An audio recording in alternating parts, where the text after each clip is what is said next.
This device can produce up to 35 liters of water per day at a low relative humidity of 20%. So this works in desert arid climates like you see here in Jordan. Its energy consumption is no different than an air conditioning unit that is on your wall, so it's low energy. In the desert will be a solar panel that it's solar energy. So will be a PV system around the device, and this is where we take the electricity from. The water that is produced is completely pure. We actually have to mineralize it so that you can taste it.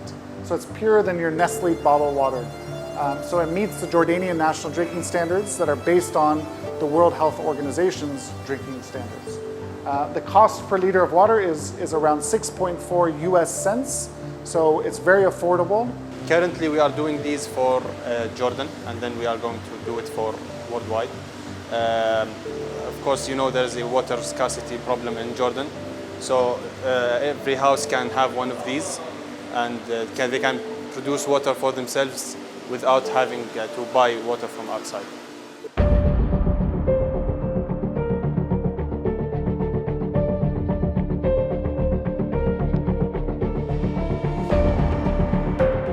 U Jordanu, zemlji koja ima posebno ministarstvo za vodu i navodnjavanje, možda nema važnijeg nacionalnog pitanja od nestašice vode. Vlada snadbijeva građane jednom nedeljno vodom za piće, a imućniji stanovnici kupuju dodatnu količinu vode na tržištu. Svi su pogođeni nestašicom, o čemu jasno govore rezervoari sa pitkom vodom na ravnim krovovima zgrada i kuća u Amanu. Prosječna količina vode dostupna svakom stanovniku Jordana je 80 do 100 kubnih metara godišnje, što je dramatično ispod granice koja po Ujedinjenim nacijama definiše apsolutno siromaštvo vodom i iznosi 500 kubnih metara vode po osobi godišnje. Kiše u Jordanu su velika rijetkost, temperature su u stalnom porastu, a vegetacija je vrlo oskudna. Gotovo da nema pejzaža sa zelenilom i drvećem poput ovog u Alanu, u kome je smješten centar SESAME. Gdje god pogledate vidite suve pustinjske predjele, građevine od kamena u boji pustinjskog pijeska, a veliki kanisteri sa vodom srasli su sa jednostavnom arhitekturom kao da su njen sastavni dio. Na ulicama nigdje nismo vidjeli javne česme. Da je voda u Jordanu dragocjenost, svjedoče ovi neveliki ulični ćupovi sa pitkom vodom gdje se možete osvježiti tokom vrelih ljetnih dana i sve toplije jeseni. I ovdje, u neuobičajeno zaman zelenom dvorištu najprestižnije jordanske naučne ustanove Kraljevskog naučnog društva, vidljivi su tragovi nestašice vode. No ovdje se naporno radi na raznim naučnim rješenjima kojima se dugoročno mogu ublažiti posljedice vjerovatno najozbiljnije krize sa kojom će se Jordan suočiti u skoroj budućnosti. Jordan is the second poorest country in the world in terms of water resources, and by 2037 they're predicting an absolute water shortage, meaning that there's no water to fulfill the daily needs, whether it's drinking or for agricultural purposes or for sanitation and hygiene. And so it's very important for us to, as researchers in Jordan, to come up with solutions to help the country solve its problems. And this is our solution. It's not the full, complete solution, but it's one in a piece of different solutions that can help reverse this trend that is being caused by climate change. Ovaj uređaj, razvijan i usavršavan u laboratoriji Kraljevskog naučnog društva tokom posljednje 2 godine, mogao bi u budućnosti biti prisutan u svakom jordanskom domaćinstvu. On iz vazduha i svog okruženja izdvaja i hvata vodu. Na prednjoj strani uređaja nalazi se filter koji blokira da bilo što iz vazduha veće od 10 nanometara, recimo prašina ili mikroorganizmi, uđe u unutrašnjost aparata, tako da je vazduh koji ulazi unutra veoma čist. The cycle starts by putting running cold air inside, room temperature air. It goes through the MOF. The MOF is saturated. When the MOF is saturated, we turn on a heater that is located right here. The heater heats the air coming inside. When the air is heated, it expands, so it can pick up more water. And then we run it past the MOF again. From the hot air, the MOF is heated and it releases water vapor. Air picks it up and comes to the condenser, where the condenser is cold, so water is condensed from on the condenser, and we have liquid water again. Kako bi se u ovom procesu stalno proizvodila voda, inženjeri koji su dizajnirali uređaj dugo su ispitivali koliko je vremena i u kojim uslovima potrebno da se materijal napuni vodom do svojih punih kapaciteta. Nakon toga su programirali uređaj da u realnom vremenu čita podatke o temperaturi i vlažnosti vazduha i tome prilagođava trajanje upijanja i ispuštanja vode. It depends about the temperature and the relative humidity of the environment around the device. So it changed from day to day, from hour to hour, from cycle to cycle. It changed the time. But usually in Jordan, it takes about 40 minutes to get full. The device works on the principle of cycles of adsorption and desorption. Adsorption is when the material is taking the water vapor inside of it, and desorption is releasing this water vapor. So when we started studying the device, we started by looking at the saturation of the material with time, until we could find a plateau. So the material is absorbing the water vapor and increasing. The water vapor is increasing inside it until it is reached a saturation. So this period was very important to find the optimal timing of adsorption and desorption. Because if you do too short of a time, then you are not fully utilizing the material. And if you do too long, then you are just wasting energy.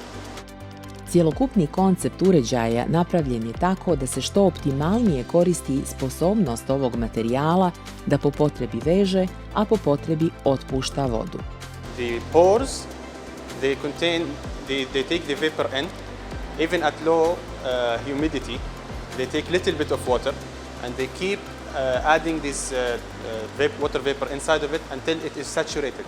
So the cycle might take a longer time at lower humidity, until the material is saturated, and then when we do desorption, the material is saturated, so the air comes inside and picks up this water vapor, and hence the air becomes high humidity. So that's how we transfer from a low humidity environment into a high humidity inside the device. It's like a molecular sponge.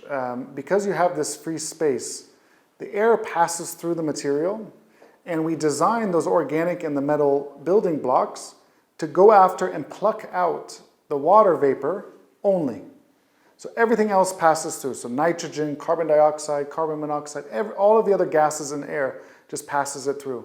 And so the water comes in and just sits right here on the wall of the framework, and then another water molecule comes next to it, and it starts to fill up these pores like a sponge.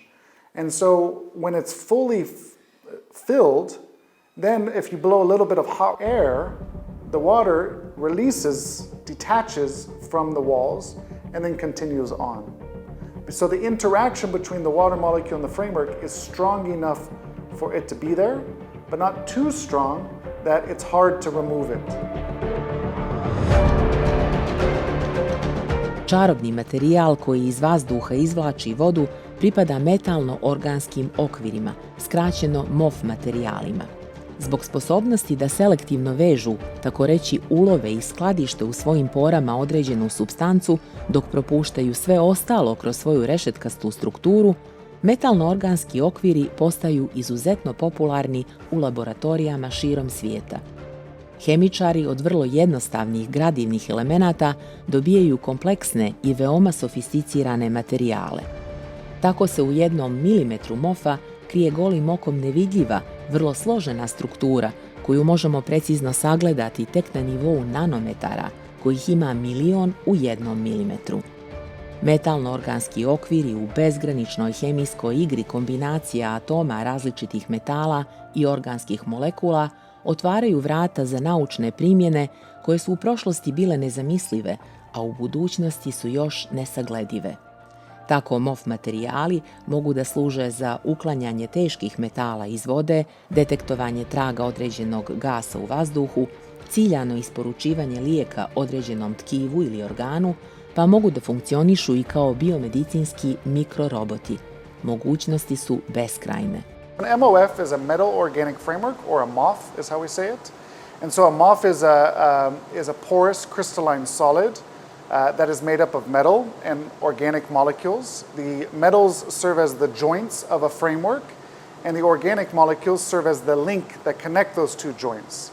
And so just by some very basic chemistry knowledge, we know how to design the organic molecule, and we know what metals to choose to create a very ordered, symmetrical, and may I say beautiful structure that embodies a lot of free space. So these are the pores that we create, and these pores are what gives it its special properties. Yes, so when we start in the lab, our first step, if you're a student that comes into my group, the first step is to synthesize your own new organic molecule. And so we take organic chemistry, just the simple rules of organic chemistry, and we carry out very complex synthesis in this fume hood. And so in Jordan, we're blessed to have all of the tools that you need in order to synthesize that building block, that organic building block, to then go and make a MOF with. Metalno-organski okviri imaju brojne prednosti, no ključna odlika je to što su to materijali sa najvećom površinom na svijetu. Nedavno je sintetizovan MOF materijal koji bi, kada bi se raširio na molekularnom nivou, jednim svojim gramom pokrio čak 7000 kvadratnih metara. This MOF, not this one in particular, but a similar MOF, if I took 1 gram of it, which is a tablespoon, it's just a solid powder, and I was able to unravel it on the molecular level, it would have the same surface area as a football field. 1 gram is the same area as a football field. Now, you can imagine all of that area can be used for very useful applications, such as storing large quantities of gases. So if I want to move away from fossil fuels and I want to go to something cleaner, hydrogen is my fuel of choice. When I burn it, it only forms water. And so we can store large quantities of hydrogen gas in here in order to use it for cars. We can also design these to capture carbon dioxide from flue gas, from exhaust of power plants, so that it doesn't go into the atmosphere and contribute to climate change. We can store drug molecules in here so that they can go in the body and deliver those drugs to their purpose. Sensors. So we basically say in this field, you're limited only by your imagination. You have all of this free space, find a way to make it useful for the world. Prvi korak u procesu nastanka novog metalno-organskog okvira jeste sinteza organskog molekula i proces njegovog pročišćavanja kako bi ovaj gradivni element MOF-a bio spreman za reakciju sa odabranim metalom. Right here we have a couple different reactions. This is called a sock slit reactor, and what's happening is they're purifying one of their organic molecules that they have made so that it's very, very pure so that we can use it to react with a metal to make this framework. And so you see 1, 2, and 3 here. This is just a simple filtration. So they did a synthesis and they want to get the solid out before they go ahead and they purify it. This is a wet chemistry lab. You can make MOFs here. You can make polymers here. You can make any sort of synthetic material that you actually wanted. We focus on MOFs, so we do a lot of MOF chemistry here. But if I wanted to make a new drug molecule for the pharmaceutical industry, I can do it here. We have all of the capabilities to do that. The first MOF was invented actually by a Jordanian-American scientist He is my graduate advisor when I was at UCLA in the US. And that was created in 1996. That was the first MOF created. And since then, there's almost 10,000 research groups around the world working on this chemistry, and over 100,000 unique structures that have been reported for many, many different applications. Novonastali organski molekul dobija se u čvrstom stanju. Kako bi se desila reakcija sa metalom, oba gradivna elementa MOF-a rastvaraju se u tečnosti. Proces miješanja tečnosti obavlja zato specijalizovani robot, nakon čega će se obje komponente naći u istom rastvoru. Once we make that organic building block, we need to react it with a metal. And so we choose a metal based on its properties and based on its reaction conditions with that organic molecule. And so we go over to this high throughput synthetic robot that allows us to react this organic molecule with this metal and put them together in one solution so that we can carry out the reaction to crystallize the MOF. The reason why we use this robot is because manually transferring liquids to do this reaction takes a lot of time. And so to speed up the process of discovery, we put all of our solutions here. The robot automatically mixes them based on the conditions we provide them, and then it speeds up that process. So this is the second step where we take the organic molecule. Now we take the organic molecule, react it with the metal, so that we can try to make a new MOF. U sljedećoj fazi procesa iz rastvora će nastati čvrsta materija koja više nije ni organski molekul, niti metal, već MOF, nova kombinovana hibridna struktura. Kako bi se dobio novi metalno-organski okvir, rastvor ide u pećnice na 24 sata ili 48 sati. Now we need to put in energy for those two building blocks to react. And so we take those vials and we put them into these ovens at different temperatures ranging from 60 to 160 degrees Celsius. And that energy allows those things to react and then to crystallize into a solid product. So we start with solids, we put them into solutions, and our end product is a crystalline solid. And so that allows us then to go to the next step, which is structural characterization, to understand, did we make what we wanted, or do we have to go back to step one to sort of tweak some molecules to make sure that it's what we wanted. So phase number 4 is the exciting one. That's where we get to figure out what did we actually make. So we take it out of the oven and we get a solid and we dry that solid. And that solid looks just like this white powder here. But we have to understand what is the structure of this powder. So we take it to a device called an X-ray diffractometer and we put a small little sample on a sample holder and we put it in here. And this device shoots X-rays at the powder, and the way that those X-rays diffract allows us to actually understand this crystal structure. Now, this is a benchtop X-ray diffractometer, so it's good for telling us the general outline of the structure, but it's not high-resolution data. And so to get high-resolution data, we have to go to SESAME, and we have to actually solve the structure. But we only go to SESAME if that preliminary structure looks really interesting. So we can get enough data from this device to say, okay, this is good, or no, we need to go back to step one and start the whole process over again. U centru SESAME je krajem 2020. otvorena eksperimentalna stanica namijenjena nauci o materijalima, gdje se vrlo precizno razotkriva struktura materijala i to na molekularnom nivou. Kako se odlike novonastalog metalno-organskog okvira i mogućnosti njegove praktične primjene veoma brzo razjašnjavaju pod svjetlošću sinhrotrona, članovi ovog tima kandidovali su svoj projekat za istraživanje u centru SESAME. I SESAME im je otvorio svoja vrata. In our lab, we were very fortunate and blessed to be chosen as the first users of their newest beamline, the materials science beamline, in December of 2020. And so what you're seeing here is the diffraction pattern. Each of these lines is an X-ray being diffracted from one of our solids. So this is the first diffraction pattern ever collected for a user and an experimental sample. And we went on to solve this structure and to use it for carbon capture. And it was our first big publication here at the Royal Scientific Society. This one, we were lucky. We got a really good structure out of the oven, and we got a really good crystal, so we were able to take it, and this quality of this data, this resolution, was good enough for us to solve it. So we didn't have to go back and modify it. We were very fortunate that nature gave us something that we can use right away. So sometimes that happens. You don't have to go back and kill yourself to redo the whole process. Yeah, sometimes you get lucky. Iako naučni direktor ove laboratorije Karl Cordova skromno spominje sreću, iza ovog istraživačkog poduhvata, pored nesumnjivog talenta lokalnih istraživača, stoje godine njegovog istrajnog mentorskog rada u zemljama širom Azije u kojima nauka nije razvijena.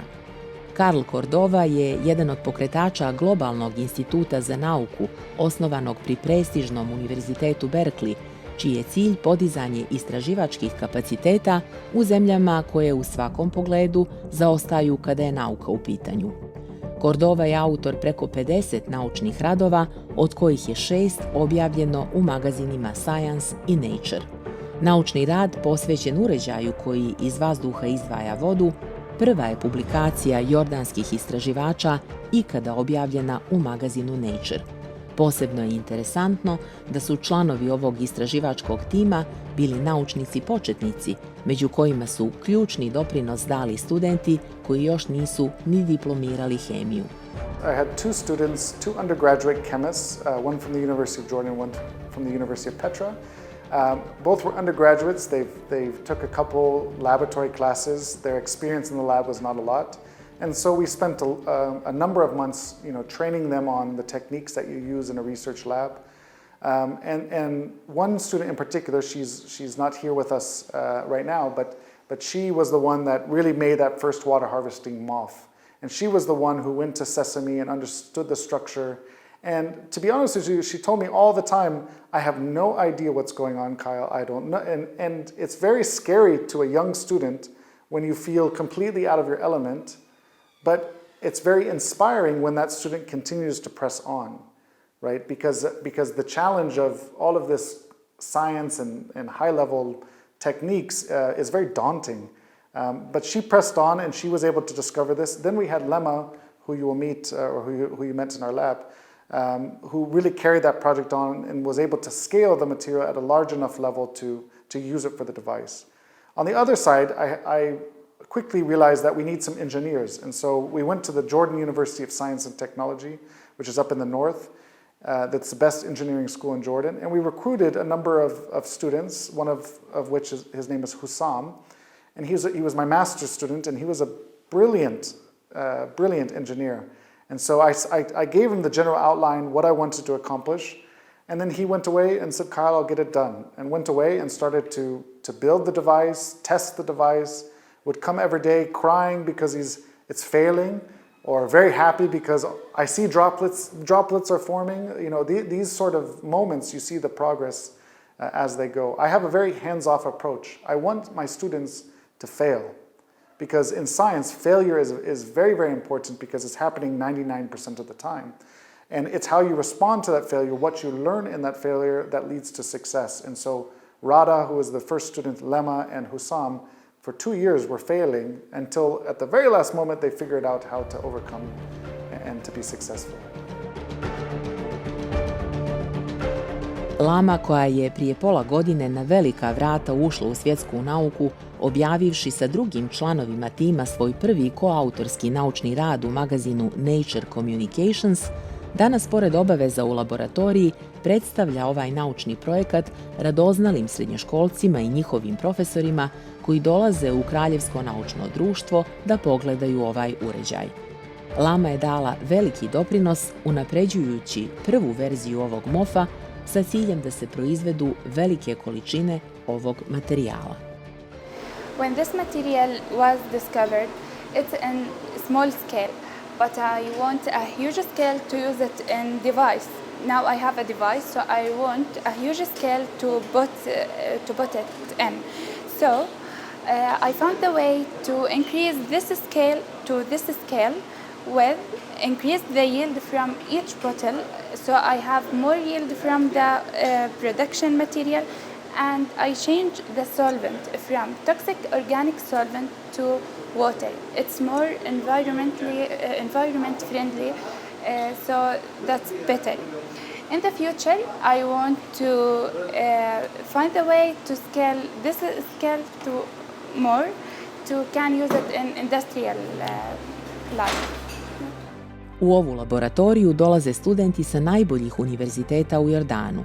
Većina onih koji studiraju hemiju bavi se metalno-organskim okvirima i njihovim primjenama. Tako je Ala u svom istraživačkom radu kreirala MOF koji ima sposobnost da izdvaja i veže ugljen dioksid iz vazduha, što otvara velike ekološke mogućnosti za ovaj materijal.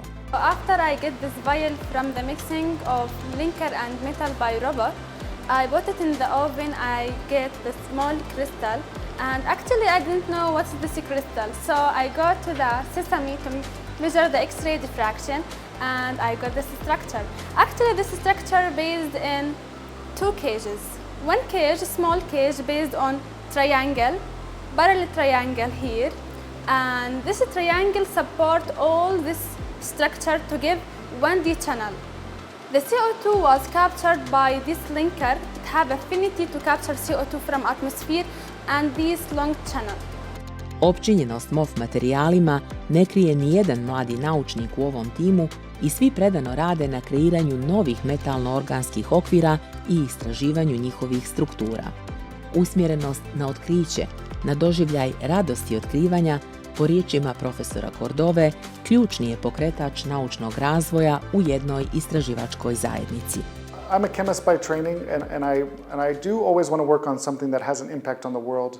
But I think understanding discovery science, meaning teaching other people the joys of discovering something that no one in the world has ever discovered before, I think that is the most exciting moment. The device is wonderful, it's having an impact, but when a student gets a new crystal structure that no one has ever looked at before, they've never understood how the arrangement of these atoms, that you see the joy in their eyes, you see that they have invented something, magnificent. And whether it's good or not, that remains to be seen. But nature usually gives us something that is worthwhile to pursue. So you've used this tool of discovery science to build research labs in research-weak countries. Where have you worked so far? I started in Vietnam. I created a whole center from the ground up. We built a building, and we developed a PhD program for Vietnam National University. And we trained a whole generation of scientists to do and perform discovery science, to create new materials that could have an impact.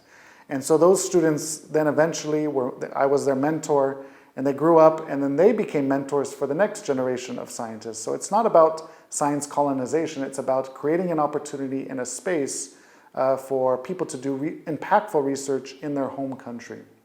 And so that center is going on. Then I went to Malaysia and did the same thing in Malaysia, and I'll be there next month.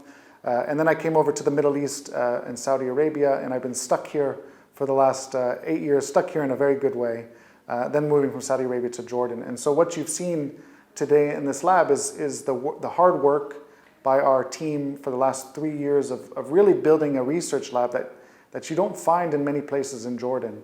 And you see all of these young people coming from different universities because they're eager for an opportunity to learn, to contribute to their country's future, and to provide a future for themselves and their families. And so all of these students, they come in and they plug into the research programs that they have, and they get to experience the joy of discovery science and of creating a sort of impactful project for themselves and for their country. How did you manage to turn so many unexperienced students in so many different countries into successful scientists? Mentorship is, number one, the golden thread of innovation. So if you want innovation to happen, you need to have mentorship in place. And a solid mentoring bond is really about the unselfish giving of your knowledge, know-how, and experience to someone who does not have that knowledge, know-how, and experience. And I think you cannot be an effective mentor unless you're unselfish in giving up everything that you understand to your mentee. But it's not just a one-way street. I mean, I learned a lot from Ala, or any student actually. They come with unique perspectives. You have to be open enough to guide them because you have more knowledge and experience than they do, but receptive of the ideas that they're seeing in the lab, because they might see something that you never thought of, and then you have a click, and now you found really something exciting scientifically. So it's a two-way street, and it's really about an unselfish giving of your knowledge, know-how, and experience to the people that you're working with. Did this selflessness motivate you to leave your own country in the first place and become a scientific nomad, so to speak? I think if you look at the scientific landscape across the world, that there's few scientists in few countries that are making the big leaps forward in science. And these typically are in my home country of the US, or they're in Europe, and Japan and China. There's very few countries that really are pushing the frontiers of science. And I don't see that as fair. I don't see it's fair to those countries, and it's fair to the rest of the world, because local problems quickly become regional problems that quickly become global problems. And if only few scientists in few countries have the capabilities to solve those problems, then we're going to continuously experience things like we've experienced the last couple of years with these pandemics. And so really I've made it my life's mission to go to places so that these countries can create their own ecosystems to solve their problems, so that they don't become regional and global problems. I think it's fair. I think it's what you have to do as a human being. I think it's a sense of duty to the world that we were blessed to be born into. MOF materijal sintetisan u Kraljevskom naučnom društvu u Amanu nije prvi materijal na svijetu koji izdvaja vodu iz vazduha, ali je, kao što je objavljeno u magazinu Nature, ubjedljivo najefikasniji, jer se zajedno sa uređajem koji je napravljen za njega prilagođava klimatskim uslovima u pustinji u realnom vremenu. Uređaj će u pustinji raditi na energiju solarnih panela, koje, vidjeli smo, Kraljevsko naučno društvo u Amanu koristi i za sopstveno napajanje. Sunčeva svjetlost veliko je bogatstvo u zemlji koja je izuzetno siromašna vodom, pa naučno rješenje koje suvi pustinski vazduh pretvara u resurs iz koga će uz pomoć sunca svakodnevno teći čista, pitka voda, djeluje nestvarno, tako reći bajkovito. Bajkovito je i to što su studenti u jednoj naučno relativno nerazvijenoj zemlji došli do ovog otkrića prije nego što su stekli diplomu osnovnih ili master studija. Bajkovito je i to što ovi minijaturni kristali mogu pokrenuti velike društvene promjene u zemlji u kojoj vlada već angažuje bezbjednosne timove da spriječe sve češću krađu vode. U ovim sobama za nadzor i monitoring zaposleni u Ministarstvu vode i navodnjavanja danonoćno prate rezervoare vode širom zemlje i nadgledaju dolinu rijeke Jordan, kao i nivo vode u Crvenom i Mrtvom moru.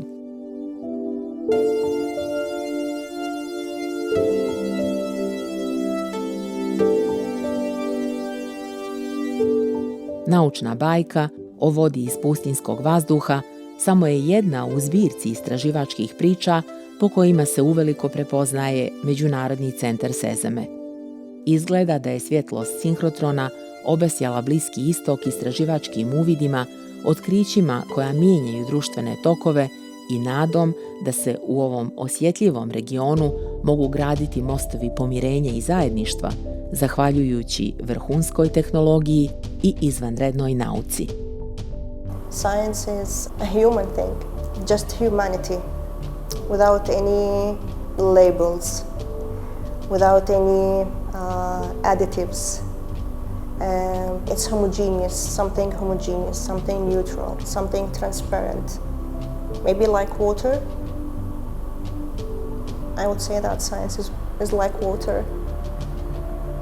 Everybody needs, everybody live with, everybody dies without, and I think that science can be, for me, it's like water. Yeah.